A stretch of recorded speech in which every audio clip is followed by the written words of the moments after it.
मेरे प्यारे साथियों, आप सबको प्यार भरा नमस्कार। स्वागत है आज के क्लास में। तो आज ज्योमेट्री को आगे कंटिन्यू करते हैं आपके साथ। ये है स्पेशल एसएससी के लिए, जिसमें आप थंबनेल में देख रहे होंगे। ये पिनाइकल का बुक है, बिल्कुल 6th एडिशन। मीडियम हिंदी लिखा है, लेकिन आपको बाइलिंगुअल मिलने वाला है। ज़्यादातर आपको इंग्लिश में ही देखने को मिलेगा। 6800 प्लस टीसीएस एमसीक्यू है, और 250 से लेकर 275 तक का सॉल्यूशन हम लोग देखने वाले हैं, क्योंकि इसके पहले कंप्लीट जो है 249 तक करवा दिया गया है। बट रुकना है। इसमें जो टोटल 25 क्वेश्चन है, लेकिन आपको आज जो सॉल्यूशन होने वाला है 26 क्वेश्चन का, वो भी 274 तक ही होगा, 75 तक नहीं होगा। तो आप सोच रहे होंगे कि ऐसे कैसे हो सकता है। ऐसे इसलिए हो सकता है क्योंकि पिछले लेक्चर में 2 क्वेश्चन रह गया था, स्किप हो गया था गलती से। तो उस क्वेश्चन को भी हम इसमें शामिल कर लिए हैं, ताकि आपको असुविधा ना हो, कोई दिक्कत ना हो, परेशानी ना हो। ठीक है। तो देखेंगे सॉल्यूशन हम लोग 274 तक, जिसमें से एक क्वेश्चन पहले छूट गया था, ये 242।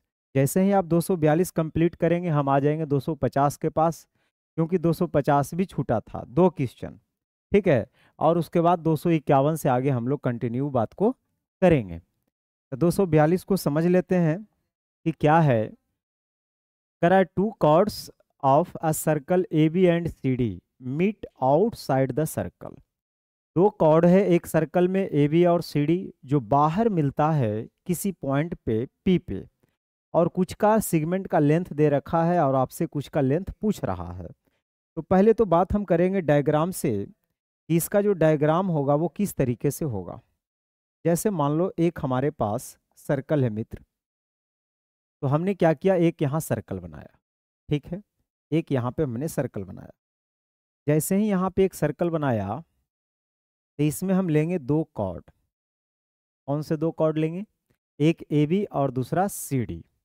तो ए बी और सी डी दो कॉर्ड हमें लेना है इस तरीके से। थोड़ा सा टाइम दीजिए, प्यारा सा बना देते हैं कॉर्ड, है ना। तो दो कॉर्ड हमें इस तरीके से लेने हैं कि बाहर जाके मिलाना भी है। बाहर जाके हमें क्या करना है, मिलाना भी है। तो कुछ इस तरीके से जाएगा, तब ये मिल पाएगा। ठीक है। ये है। तो दो कॉर्ड था ए बी और C D.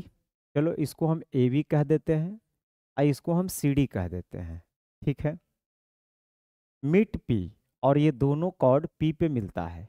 If A P जो है 200 मिलीमीटर, ए से लेकर पी तक का जो लेंथ है मेरे मित्र 200 मिलीमीटर है, और ए बी जो है 120 है।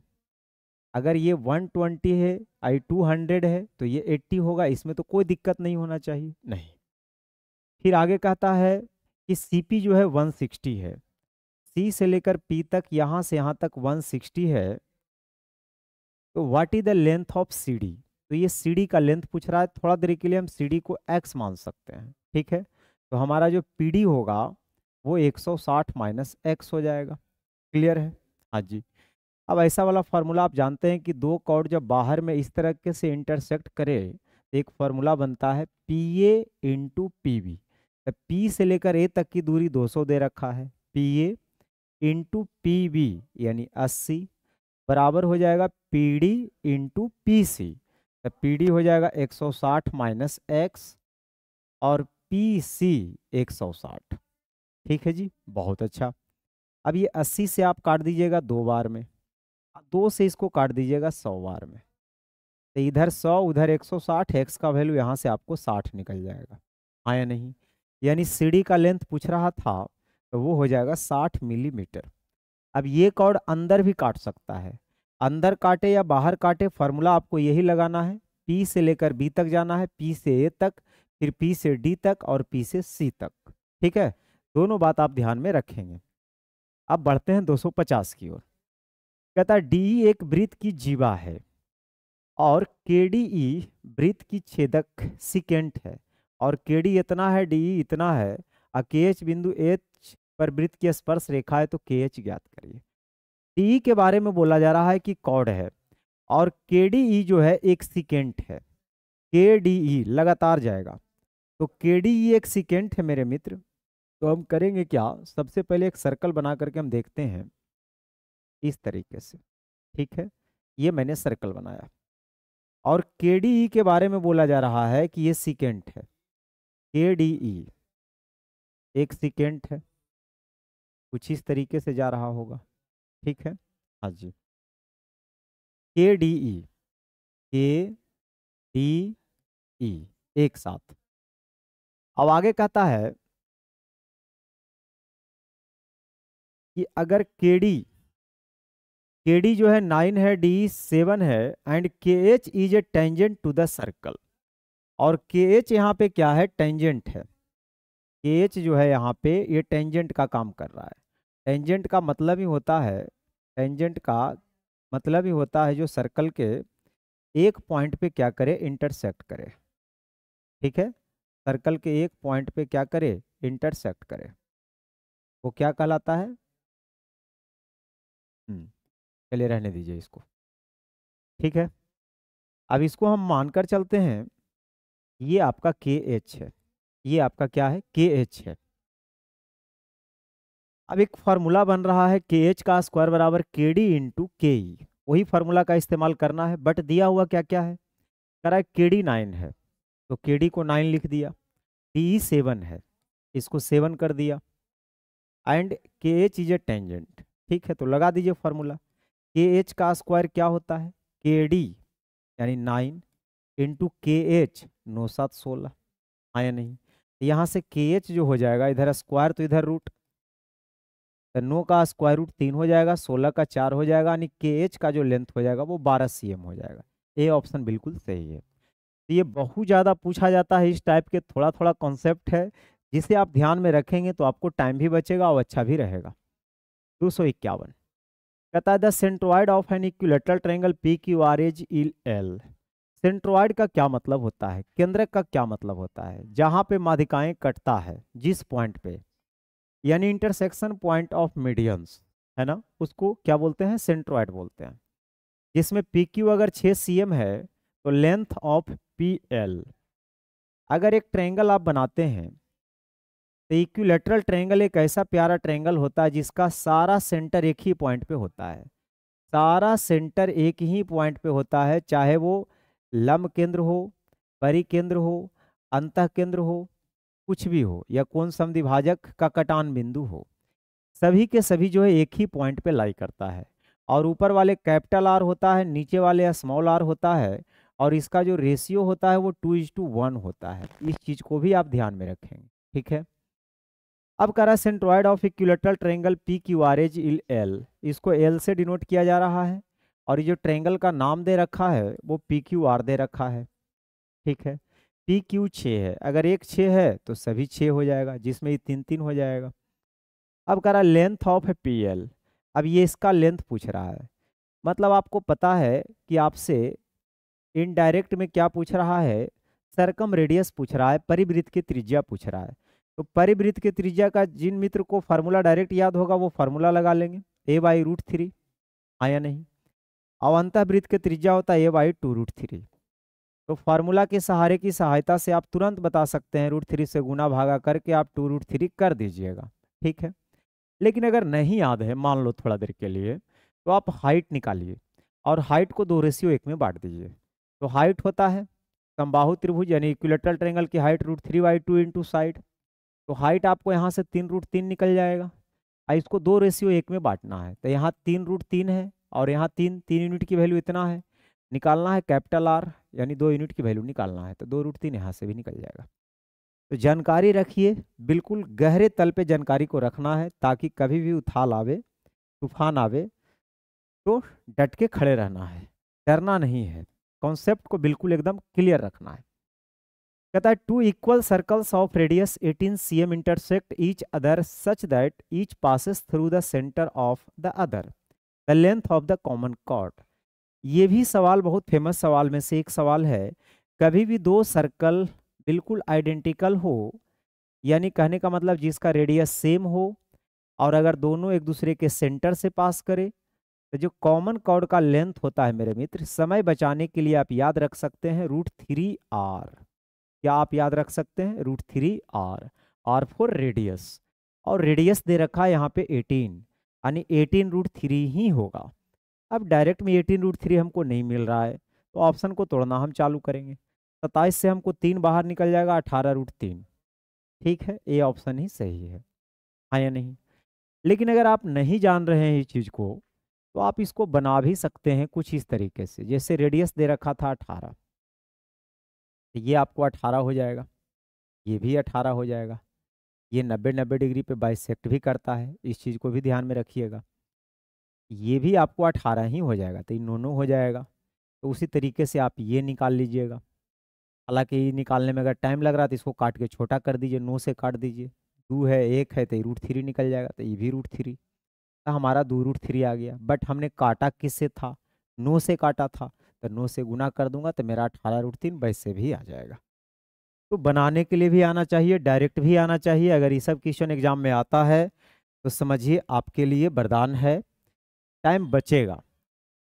कहता है कि इन the given figure triangle ABCDE parallel BC। अगर पैरेलल है, BC इतना है, BC दे रखा है 8 cm और DE दे रखा है 6 cm, and area of ADE का एरिया अगर 90 है स्क्वायर यूनिट, तो हमसे पूछ रहा है एरिया ऑफ ट्रायंगल ABC। मेरे मित्र ध्यान से समझिए, अगर ये लाइन पैरेलल है मतलब ये छोटका वाला ट्रायंगल बड़े वाले ट्रायंगल के साथ सिमिलर होगा। और जब दो ट्रायंगल सिमिलर होता है तो उसके जो एरिया का रेशियो होता है उसके कॉरस्पॉन्डिंग साइड के रेशियो के स्क्वायर के बराबर होता है। तो अगर मैं बात करूं कि इसके एरिया का रेशियो, तो छोटे वाले ट्रायंगल का एरिया 90 है, बड़े वाले ट्रायंगल का एरिया मुझे नहीं पता है, मैंने डेल्टा मान लिया। कॉरस्पॉन्डिंग साइड, तो छोटे वाले ट्रायंगल की साइड 6 है तो 6 का स्क्वायर, बड़े वाले ट्रायंगल का एक कॉरस्पॉन्डिंग साइड 8 है तो यहाँ से 8 का स्क्वायर। बस आपको सोल्व कर देना है, आपको हंसते खेलते आंसर आ जाएगा। तो 6 से काटिएगा 6 बार में, 6 से काटिएगा 15 बार में, 2 से काटिएगा 3 बार में, 2 से काटिएगा 32 बार में, है ना? 3 से काटिएगा 5 बार में, 32 बचे 160, यानी 160 स्क्वायर CM आ जाएगा। सी ऑप्शन बिल्कुल सही है। The following formula is use to calculate which of the following formulas. आप मुझे ये बताइए, ये जो फार्मूला दे रखा है ये किसके लिए है? आपको पता है ये एंगल दे रखा है θ/360, pi into diameter, diameter 2r यानी 2πr। ये किसका फार्मूला है, क्या आपको याद है? θ/360 इंटू 2πr यानी लेंथ ऑफ आर्क का फार्मूला है। किसका फार्मूला है? लेंथ ऑफ आर्क का ये फार्मूला होता है। ठीक है, लेंथ ऑफ आर्क कहाँ लिखा है? यहाँ लिखा है। और लेंथ ऑफ सेक्टर, सेक्टर का एरिया कहेगा, एंगल यही रखिएगा θ/360 इंटू πr²। लेंथ पूछेगा ना तो 2πr लगाइएगा, एरिया पूछेगा तो यहाँ πr² लगाइएगा। ठीक है, ये दोनों बात ध्यान में आप रखेंगे। आगे बढ़ते हैं। कहता है when two circles of radii R1 R2 have their centres at a distance d apart. अगर दो सर्कल है R1 और R2 जिसके सेंटर के बीच की जो दूरी है वो d यूनिट दे रखा है, the length of the common transverse tangent. देखिए मैंने बार बार इस चीज़ को समझाया था कि अगर दो सर्कल इस तरीके से रहे तो एक तो होता है डायरेक्ट टेंजेंट और एक होता है ट्रांसवर्स टेंजेंट। फॉर्मूला क्या लगेगा? अगर केंद्रों के बीच की दूरी की बात करें d और ये R1 और R2 इसका त्रिज्या है, तो दोनों फार्मूला आपको ध्यान में रखना है कि डायरेक्ट कॉमन टेंजेंट का लेंथ अगर पूछता है, डायरेक्ट कॉमन टेंजेंट का लेंथ अगर पूछता है मेरे मित्र, तो √d का स्क्वायर मतलब केंद्रों के बीच की दूरी का स्क्वायर माइनस R1 और R2 का डिफरेंस करिएगा। ठीक है, डायरेक्ट में। लेकिन अगर ट्रांसवर्स करके पूछता है, ट्रांसवर्स यानी अनुप्रस्थ स्पर्श रेखा की लंबाई पूछेगा, फॉर्मूला यही लगाइएगा, वट यहाँ पे माइनस को आप प्लस से कन्वर्ट कर लीजिएगा। आप याद कैसे रख सकते हैं? तो याद रखने का तरीका है कि जो डायरेक्ट कॉमन टेंजेंट होता है ट्रांसवर्स से ज़्यादा लंबा होता है, तो ज़्यादा लंबा होगा तो इसमें कम घटेगा तब ना ज़्यादा वैल्यू आएगा। कम घटेगा कब? जब यहाँ कम घटाएंगे। कम कब होगा? डिफरेंस पर कि सम पर? तो आप कहेंगे डिफरेंस पर। तो यहाँ पे ध्यान रखना है, कम से कम घटाना है, मतलब डायरेक्ट में आपको माइनस करना है, इनडायरेक्ट में आपको प्लस करना है। तो इसमें ट्रांसवर्स पूछ रहा था तो आपको हो जाएगा प्लस वाला, यानी R1 + R2। डी ऑप्शन बिल्कुल सही है। The three sides of two triangles are इतना इतना, select the incorrect statement. The three sides, प्यार से पढ़िए, रिलैक्स होकर पढ़िए, आराम से। Three sides of two triangles.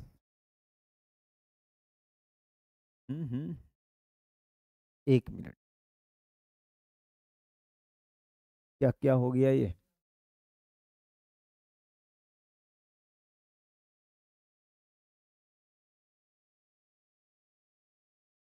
कैसे कैसे हो गया जी?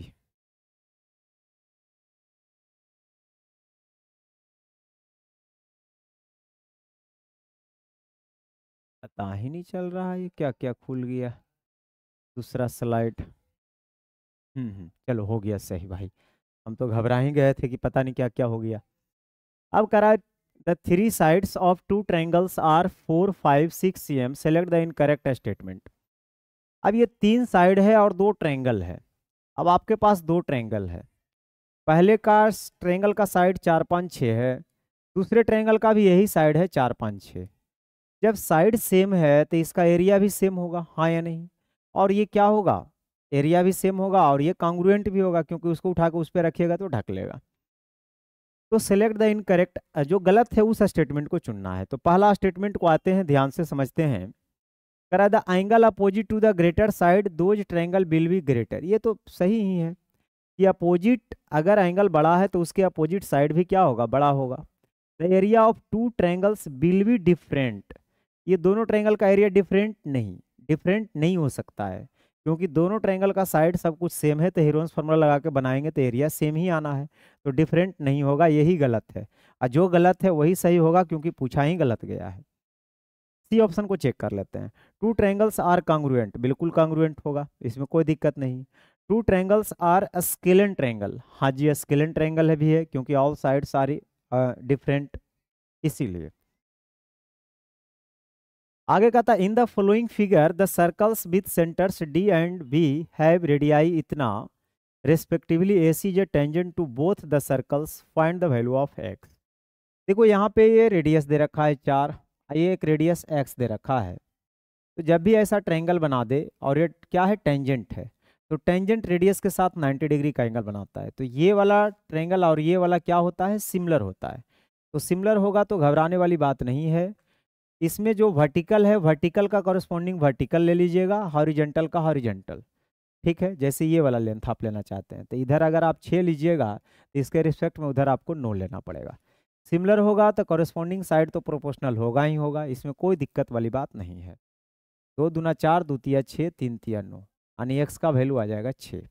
ये ऑप्शन सही है। आगे बढ़िए। कराए, इन the following given below PQ is the diameter of circle with centre O। PQ diameter है, ये PQ आपको डायमीटर दिख रहा है, जिसमें 100 है तो मेरे मित्र ये 80 हो जाएगा, क्योंकि सीधा लाइन है, आया नहीं? हमसे पूछ रहा है PSR यानी ये एंगल पूछ रहा है। कैसे निकालिएगा, कैसे सोचिएगा, विद इन सेकेंड। सोचना हमें यह है कि जो एंगल पूछ रहा है ये किस आर्क से बन रहा होगा। तो ये जो आर्क है इसको फैलाइए इस तरीके से, ऐसे ऐसे इसको अगर फैलाते जाइएगा, एंड करके कहाँ पे सर्कल पे एंड हो रहा है, एक तो P पे एंड हो रहा है या एक R पे एंड हो रहा है, हाँ या नहीं? एक P पे एंड हो रहा है, एक R पे एंड हो रहा है। मतलब PR से सरकमफ्रेंस पे जो एंगल बन रहा है मेरे मित्र, वो आपसे पूछ रहा है। यही आर्क से देखो सेंटर पे मुझे पता है, यही आर्क से सेंटर पे 80 बन रहा है, तो जो सरकमफ्रेंस पे एंगल बनेगा इसका हाफ बनेगा, यानी ये हो जाएगा आपका 40 degree. It is very simple for you. Next 259 कहता है, circle of radius 4 cm is drawn inscribed. Inscribed मतलब अंदर, सर्कल अंदर है राइट एंगल ट्रायंगल के, राइट एंगल एट C, और C पे राइट एंगल बता रहा है, AC 12 है, AC 12 दे रखा है। देन वैल्यू ऑफ CB का लेंथ पूछ रहा है, ये वाला लेंथ पूछ रहा है मेरे मित्र। इसका जो रेडियस है वो 4 दे रखा है। रेडियस कितना दे रखा है, 4। अब आप सुनिएगा, रेडियस अगर 4 है और केवल एक साइड है तो हम सोच क्या सकते हैं? तो सबसे पहला सोच हमारा जाता है ट्रिपलेट पे, कि अगर एक साइड 12 है तो ऐसा करते हैं कि बेसिक ट्रिपलेट के पास आते हैं, जिसे 3 4 5 एक ट्रिपलेट बनाता है। अब हम 12 अगर बनाना चाह रहे हैं, चलो किसी कोई 12 आप बना लीजिए। अगर आप इसको 12 बनाइएगा तो 3 से गुना करके 23 9 हो जाएगा, और ये 3 से ये 15 हो जाएगा। मतलब 9 12 15 भी ये क्या बनाएगा, ट्रिपलेट बनाएगा। देखते हैं इस पर, क्या इससे आपका रेडियस 4 आ जाएगा। रेडियस निकालने का सूत्र होता है कि राइट एंगल ट्रायंगल के अंदर सर्कल है तो इन रेडियस निकालने का फॉर्मूला होता है, परपेंडिकुलर और बेस को जोड़ना होता है, हाइपोटेनस को घटाना होता है, और जितना रिजल्ट आता है उससे दूसरे भाग देना होता है। अब 12 9 21 -15/2, हाँ या नहीं। तो यहाँ से देखिए इधर 6/2 यानी 3 आ रहा है रेडियस, जो कि गलत है। 3 आ रहा है जबकि रेडियस कितना आना चाहिए मेरे मित्र, 4 आना चाहिए। मतलब हमारा जो सोच था वो सही नहीं था, हमने इसको 12 बनाया था। अब हम क्या करेंगे, इसी को 12 बनाएंगे। अगर इसको 12 बनाएंगे तो 4 से गुना, तो 12 बनाएंगे तो ये 12 हो जाएगा, ये 4 चौ 16 हो जाएगा, और ये 5 चौ 20 हो जाएगा। यानी 12, यहाँ अगर देखिएगा आप, हाँ, तो ये तो 12 रहेगा ही रहेगा। अगर ये 12 रहेगा मेरे मित्र तो इसको 16 रहना पड़ेगा, इसको 20 रहना पड़ेगा। अब हम रेडियस निकाल के देखते हैं, तो 16 12 16 12 28, 28 में 20 जाएगा 8, 8/2 करेंगे तो 4। अब जाके सही हुआ, हाँ या नहीं। तो हमें रेडियस निकालने के लिए भी आना चाहिए। वैल्यू ऑफ सी बी, तो सी बी का वैल्यू यहाँ पे 16 हो जाएगा, जो कि डी ऑप्शन बिल्कुल सही है। आगे बढ़िए।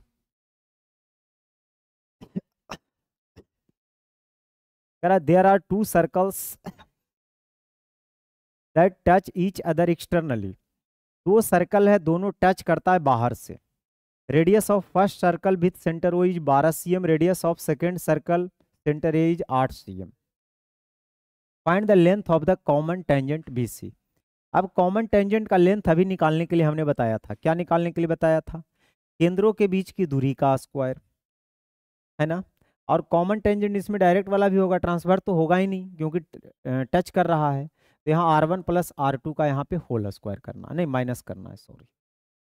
यहाँ पे क्या करना है, मैं ही बताया था ना, यहाँ पे माइनस करना है, ठीक है। डायरेक्ट में यहाँ माइनस करना है। अब केंद्रों के बीच की दूरी क्या हो सकता है, अगर ये टच करेगा तो त्रिज्या का सम ही, त्रिज्याओं का सम ही यानी रेडियस का सम ही क्या होगा, केंद्रों के बीच की दूरी होगा।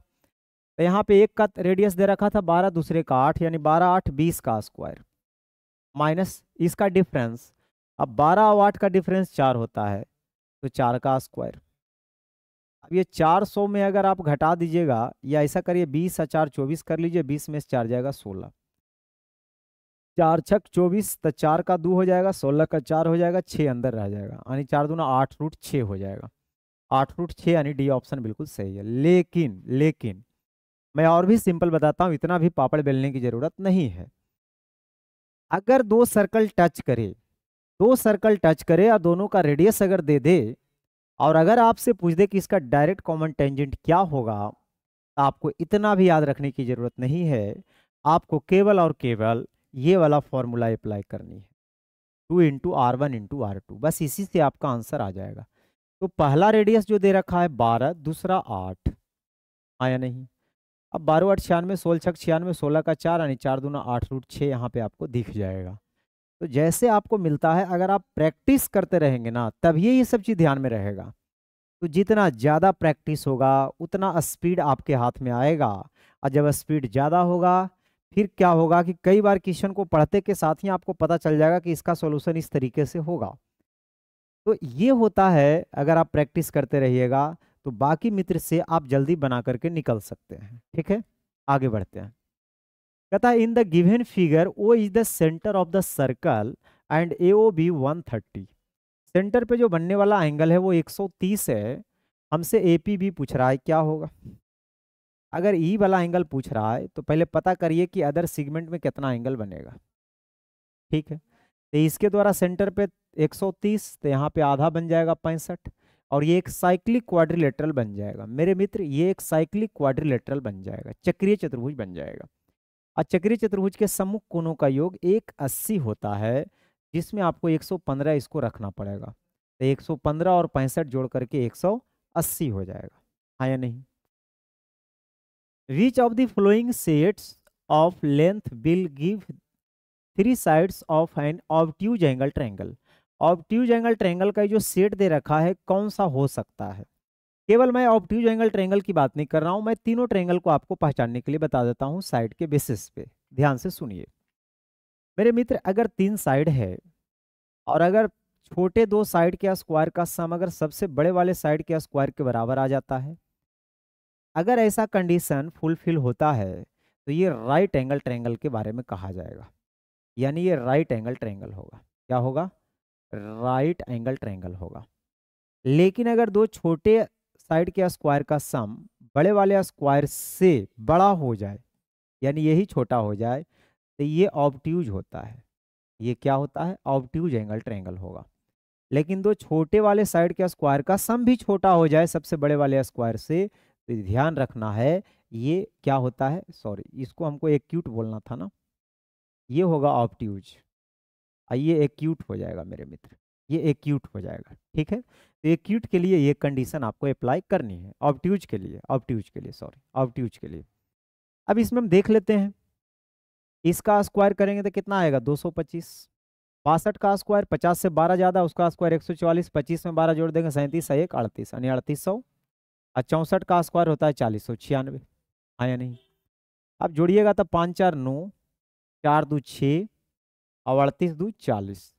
ये 40 69 है, वो 40 96 है। बिल्कुल ये कंडीशन सेटिस्फाइड कर रहा है, तो आपका गलती से पहला ऑप्शन ही सही चल गया, कैलकुलेशन बचा दिया।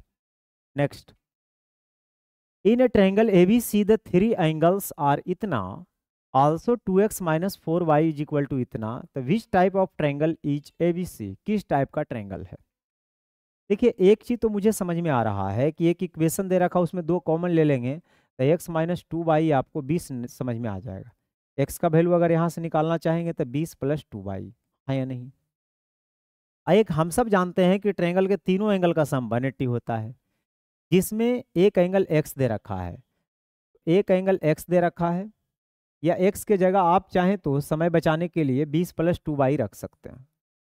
ठीक है, y प्लस 10, और x के जगह कितना रख सकते हैं? 20 प्लस 2y, और ये बराबर आप 20 कर सकते हैं। नहीं नहीं, वो तो हम 20 बेकार लिख दिए। ठीक है, माइनस 4y, ये सभी का सम हो जाएगा 180 डिग्री, सब y में आ गया। तो 20 10 30, 2 1 3y, 20 दूना 40 प्लस 4y माइनस 4y बराबर 180। 4y कट जाएगा, ये हो जाएगा 40 30 70 जाके घट जाएगा 110, है ना? तो 3y का वैल्यू 110 आ गया। तो y का वैल्यू तो यहाँ से कुछ गड़बड़ आ रहा है, कहीं हम लगता है गलती कर दिए होंगे, क्योंकि गलती हम भी करने में माहिर है। देखो आपको क्या करना है, फिर से समझिए। 2 कॉमन लिए, x माइनस 2y बराबर 10 यहाँ होगा ना, यहाँ गलती किए थे, यही गलती हो गया था। 2 कॉमन जब हम लेंगे तो x माइनस 2y बराबर यहाँ से 10 हो जाएगा। ठीक है, यहाँ से x का वैल्यू हो जाएगा 2y प्लस 10, x का वैल्यू 2y प्लस 10। x के जगह 2y प्लस 10 रखिए, अब y के जगह 2y प्लस 10। ठीक है, और ये y के जगह आपने 2y प्लस 10 रखा, और y प्लस 10 की जगह 2y रहने दीजिए ना, y तो हमें रहने देना था, हम भी कहाँ कहाँ चल गए नहीं जी। x के जगह हमने रखा 2y प्लस 10, और दूसरा एंगल ऑलरेडी y है, तीसरा एंगल y प्लस 10 है, सभी का सम 180 होगा। इट इज़ वेरी सिंपल, उधर तो जाना ही नहीं था। तो 2 1 3 1 4y, 10 10 20 उधर जाके घट जाएगा 160, यानी y का वैल्यू आपको 40 समझ में आ जाएगा। y जैसे ही 40 आएगा, यहाँ 40 रखेगा, 40 दूना 80 10 90। देखो एक एंगल आपको 90 दिख गया, अगर एक एंगल 90 दिख जाता है मेरे मित्र, तो वो राइट एंगल ट्रायंगल होता है, खत्म कहानी। 264, triangle ABC is circumscribed around circle. Triangle circumscribe है, त्रिभुज ABC को वृत्त D के चारों ओर परिबद्ध किया गया है ना? Triangle ABC is circumscribed around circle, circle के चारों ओर। सिगमेंट AQBRSC मेजर इतना इतना, देन पेरीमीटर ऑफ ट्रायंगल इतना। अगर ये सेगमेंट का मेजर दे रखा था, जोड़ के जितना आता उसको डबल कर दो, आ जाएगा डायरेक्ट आंसर। कैसे, समझिए। तो ट्रायंगल एबीसी जो है सरकमस्क्राइब है अराउंड अ सर्कल। जैसे मान लो ये सर्कल है और ये ट्रायंगल है, ठीक है। राइट एंगल था कि नहीं? राइट एंगल तो था ही नहीं, हम तो बेकार राइट एंगल बना रहे हैं। चलो मानकर चलो कि राइट एंगल नहीं है, राइट एंगल ट्रायंगल नहीं है, ठीक है। अब सुनिएगा ध्यान से जरा, मैं क्या बोल रहा था। मैं ये बोल रहा था कि एबीसी एक ट्रायंगल है जिसमें कह रहा है, एबीसी अगर एक ट्रायंगल बनाता हूं, वृत्त डी के चारों ओर, एबीसी को वृत्त डी के चारों ओर परिबद्ध किया गया है रेखाखंड A Q B R, A Q B R और एस सी। इसका मतलब मुझे समझ में आ रहा है कि क्यू आर एस जो है ना, वो टचिंग पॉइंट होगा, क्यू आर एस। चलिए क्यू आर एस यहाँ पे बना देता हूँ। अब ये कह रहा है ए क्यू जो है वो 13 है, ये 13 होगा तो ए एस भी 13 होगा, है ना। बी आर जो है वो आपको 10.5 है, तो बी आर अगर 10.5 है तो बी क्यू भी 10.5 होगा। बाहरी पॉइंट से जब टेंजेंट खींचा जाता है सर्कल पे तो दोनों लेंथ में बराबर होता है। और एस सी दे रखा था कितना आपको, एस सी दे रखा था 6, तो आपको ये भी 6 हो जाएगा। अब पेरीमीटर पूछ रहा है, सिंपल सा, फिगर बनाने की जरूरत ही नहीं है। अगर ये आइडिया आ गया है तो उसी को जोड़ देते और उसी को डबल कर देते। तो यहाँ देखिए 10.5 मिलके 21 हो जाएगा, 6 और 6 मिलके 12 हो जाएगा, और 13 और 13 मिलके 26 हो जाएगा।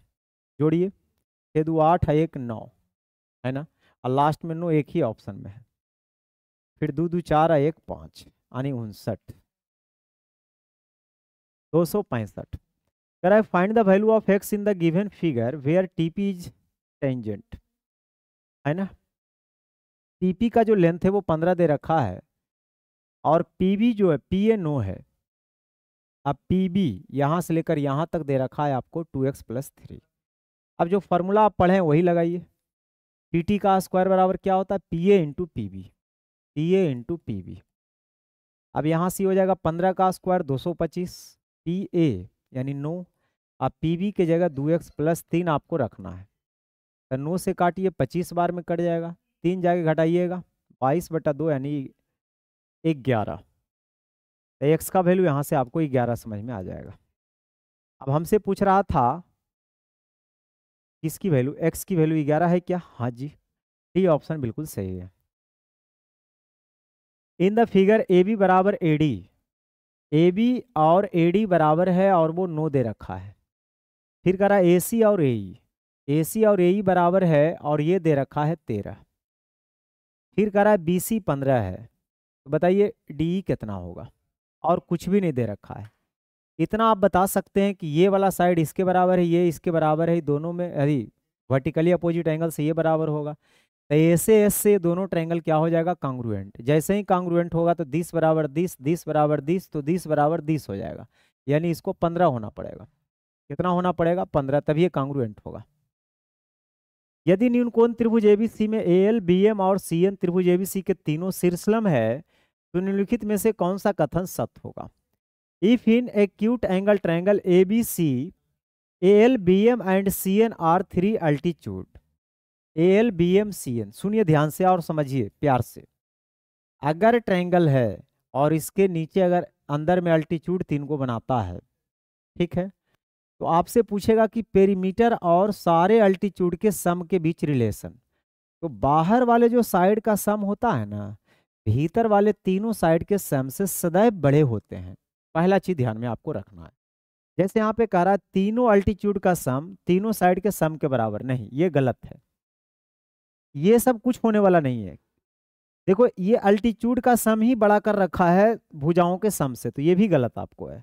इसमें देखिए अल्टीट्यूड का जो सम है वो छोटा कर रखा है भुजाओं के सम से, तो ये आपको सही है। तो हमेशा आपको ध्यान में रखना ये बात को।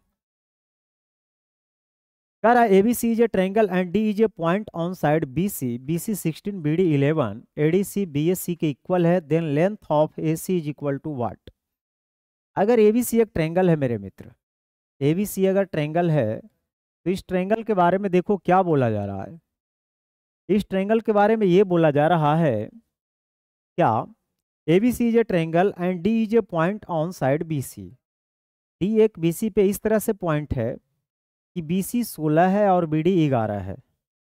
BC पूरा 16 है और BD 11 है, तो 16 में 11 अगर घटाइएगा तो कितना आ जाएगा, 5। ये 5 होगा।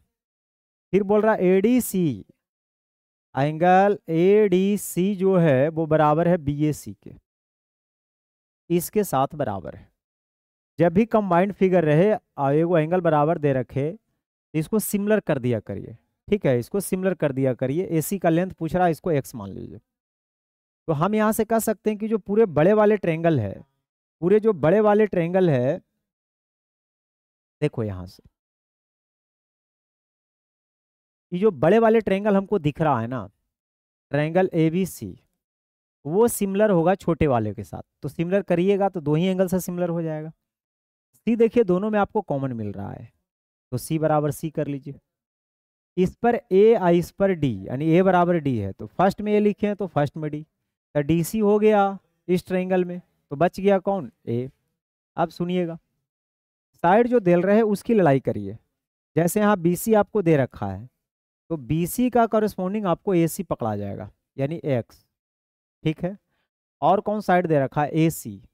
हाँ AC है, तो AC का आप ले सकते हैं, AC का DC हो जाएगा। बस इतना ही की जरूरत है। अब BC का लेंथ देखो 16 है बटा X, AC X है, और DC कितना है आपको 5 है। 16 5 80, एक्स स्क्वायर बराबर 16 गुना 5, तो 16 का 4 यानी x बराबर 4√5 आ जाएगा। ये ऑप्शन बिल्कुल सही है। 269, select the correct statement about the properties of a triangle. Triangle के प्रॉपर्टीज के बारे में आपसे पूछ रहा है। Sum of two sides is always equal to third side, गलत बात। Sum of two sides is always equal to नहीं, greater than to the third side. ठीक है, sum of two sides may be वाला कोई सवाल नहीं होगा, सही नहीं होता है। Sum of two sides is always greater than third side, हाँ ये सही है। Sum of two sides is always greater than the third side, हाँ ये सही है, क्योंकि तीसरी साइड से बड़ा होता है दो साइड का सम। ठीक है, हमें करेक्ट पूछना था। Sum of two sides is always less than the third side, ये भी गलत है। SSC सिलेक्शन पोस्ट फेज 11 बहुत जबरदस्त शुरुआत है। ठीक है, तो चलिए शुरू करते हैं। 270, Current triangle ABCD and F are the middle point of side AB and AC respectively of triangle ABC। एक ट्रायंगल ABC है मेरे मित्र, एक ट्रायंगल ABC है जिसमें D and F are middle point. D और F जो है मिड पॉइंट है AB और AC के। E is a point on segment DF, और DF पर E एक ऐसा पॉइंट है कि इसका रेशियो 1 और 2 है, और DE 4 है। अगर ये 4 होगा मेरे मित्र तो ये 8 होगा, मतलब ये पूरा 8 4 12 हो जाएगा, तो ये आपको 24 हो जाएगा, क्योंकि दो साइड के मिड पॉइंट को ज्वाइन करने वाला लाइन सेगमेंट तीसरा के आधा होता है। तो अगर ये 12 हो रहा है तो उसका ये डबल होगा ना, ये 24 हो जाएगा। ये डायरेक्ट थ्योरम आपको ध्यान में रखना है। BC का length 24, D option. R and S are the points of sides XY and XZ respectively of triangle XYZ। वही वाली सवाल है, उसी टाइप से सिमिलर इसमें होगा। जैसे देखो, अगर एक ट्रायंगल है, कौन सा ट्रायंगल है, XYZ, तो XYZ एक ट्रायंगल बना दिया, और बोल रहा R and S are point on XY and XZ। XY पे R और XZ पे S पॉइंट है। अब कह रहा एक्स आर जो है वो 15 है, ये 15 दे रखा है, XY 25 है, XY पूरा 25 है। ठीक है जी, 25 रहने दो। XS 12, XZ 20, XZ 20, RS किसके बराबर होगा। देखो, जब दो ही साइड तक जिक्र रहे ना तो थेल्स थ्योरम लगाना चाहिए, लेकिन जब तीसरे साइड के पास आना पड़े तो सिमिलर करना चाहिए, हाँ या नहीं। ठीक है, अब सिमिलर कितना करते रहिएगा, आप बड़े हो गए हैं, छोटे तो हैं नहीं। ठीक है, डायरेक्ट भी सिमिलर कर सकते हैं। जैसे यहाँ पे अगर देखा जाए तो 15 और 25 का जो रेशियो आ रहा है 5 तिया 15, 5 पचे 25, 3 5, यहाँ 12 और 20 का 4 तिया 12, 4 पचे 20, 3 5। ये देता है इसलिए ताकि सिमिलर, बिना सिमिलर के बनेगा कैसे? सिमिलर तो ऐसे भी होगा, ठीक है। जब सिमिलर होबे करेगा तो ये छोटा वाला और बड़ा वाला का जो रेशियो होगा ना, जैसे ही छोटे वाले ट्रायंगल का 15 है, अब बड़े वाले का 25, तो सब जगह रेशियो वही होगा, इसके साथ भी रेशियो वही होगा। समझ लीजिए, ये कन्फर्म रहिए, तो बार बार लिखने की जरूरत आपको नहीं है, सब जगह रेशियो सेम होगा। अब बाकी हमसे पूछ रहा था कि आप बताइए आर एस कितना होगा बाई जेड के रिस्पेक्ट में। तो ये 3 बार में 5 से, 3 बार में 5 से 5 बार में, आर एस यहाँ से हो जाएगा, उधर जाकर उलट जाएगा या क्रॉस गुना करिएगा, तो 5 इंटू आर एस बराबर 3/z। आर एस हो जाएगा 3/5/z, 3/5/z, यानी सी ऑप्शन बिल्कुल सही है। 272 कराए in triangle ABC a line is drawn parallel to BC intersecting side AB and AC at point S and T, और बाकी दे रखा है, और what is the length of S T. वही वाली बात है जो अभी आपने पढ़ा। अगर ये ट्रायंगल है एबीसी, अगर ये ट्रायंगल है एबीसी मेरे मित्र, जिसमें एक लाइन ड्रॉ किया गया है जो बीसी के पैरेलल है, एस और टी पे, एबी से एस पर, एसी से टी पर। एबी 8.3 है पूरा बड़ा वाला, और बीसी 16.6 है, 16.6 है, और बी एस 5.3 है, ई 5.3 है, ठीक है। तो what is the length of S T. देखो अभी मैंने क्या समझाया कि जो छोटा वाला ट्रायंगल होगा बड़ा वाला के साथ 110% सिमिलर होगा, तो कोई एगो रेशियो आपको मिल जाना चाहिए। जैसे छोटा वाला यहाँ 8.3 है, नहीं छोटा वाला 8.3 नहीं है, छोटा वाला जो आपको मिल रहा है 8.3 में 5.3 घटाइएगा तो ये 3 आ जाएगा, ठीक। तो छोटा वाला 3 है और बड़ा वाला 8.3 है, तो छोटा और बड़ा से रेशियो ये आ रहा है, तो इस साइड और इस साइड का भी रेशियो वही होगा। तो पहले छोटा वाला यानी एस टी को x मान लीजिए, और बड़ा वाला 16.6, बस खत्म। ये 2 बार में आपको डायरेक्ट कट जाएगा, x का वैल्यू 3 दूना 6 आ जाएगा। सवाल में कोई दम नहीं रहता है अगर पढ़ते रहिएगा अच्छा से तब। कर I let A B C be mid point of side X Y by Z X Z respectively of triangle X by Z.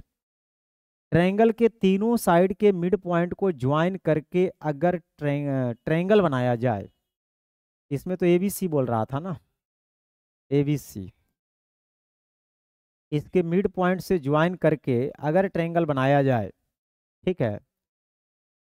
तो हमसे ये पूछ रहा था कि अगर एक्स बाई जेड का एरिया 8464 है, मान लो ये एक्स है, बाई है, जेड हम पूरा पढ़ के नहीं लिखे हैं, एक्स बाई जेड जो है पूरा कितना है, let A B C be the mid point of side X Y. नहीं, ओरिजिनल में X Y Z X by ऊपर होगा, ये जो हमने लिखा है ना ये सही नहीं किया है। ये क्या आ गया जी,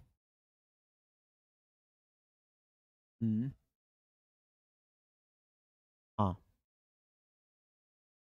ये जो है ना, ये ऊपर जो ये सब हम लिखे हैं, ये यहाँ पे एक्स वाई जेड कर लीजिए।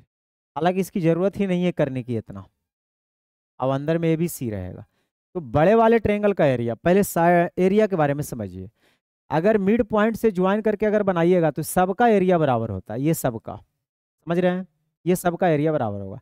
ये छोटे वाले जो एक ट्रायंगल का एरिया होगा पूरे बड़े वाले का 1/4 होगा, क्योंकि 4 बराबर भागों में बट गया। तो केवल आपको इस एरिया को 4 से भाग देना था और आपका आंसर आ जाता, ज़्यादा कुछ करना नहीं है।